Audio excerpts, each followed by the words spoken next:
Blacks Creek Guide Gear. When performance, quality, and comfort matter, our USA-made packs and accessories will get the job done. Check us out at www.blackscreekguidegear.com. Okay, so what we're going to do right now is we're going to show how the Talon frame fits onto Aaron. So I'm going to have him put the frame on, and then I'm going to adjust it from that point so we can get the perfect proper fit. So what I'm going to have him do is he's going to put the frame on, and I'm going to have him put it on his waist first, because everybody puts their pack on the same. Some guys wear it really high, and some guys wear it low, and some split their hips, but it doesn't matter where you put it because everything's going to be adjusted from this point up. So you can already see, if you turn sideways, you can already see that Aaron wears his pack super high. So he's got it up above his hips. So you can already see that the top section here does not fit him. The butterfly harness, this section right here is designed to lay on his shoulder blades. And this is going to completely conform his shoulders. So he's going to be able to use his entire foundation of his shoulders and his back to support the weight. So go ahead and take it off, and I'm going to move the harness system down.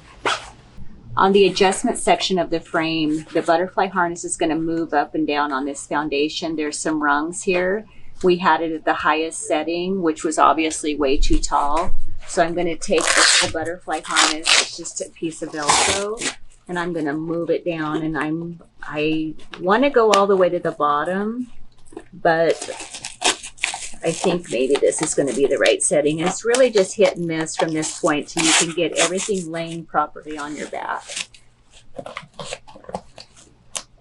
So I moved it down to the next to the bottom setting.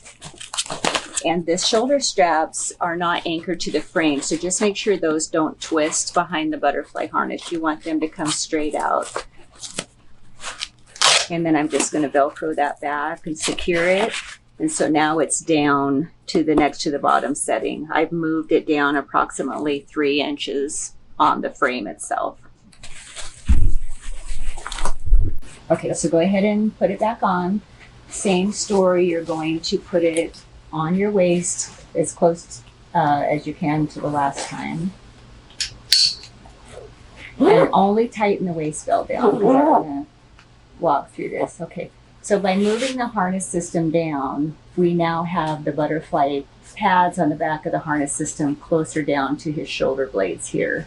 I'm going to release the load lifters here and let the shoulder straps lay flat on the shoulders.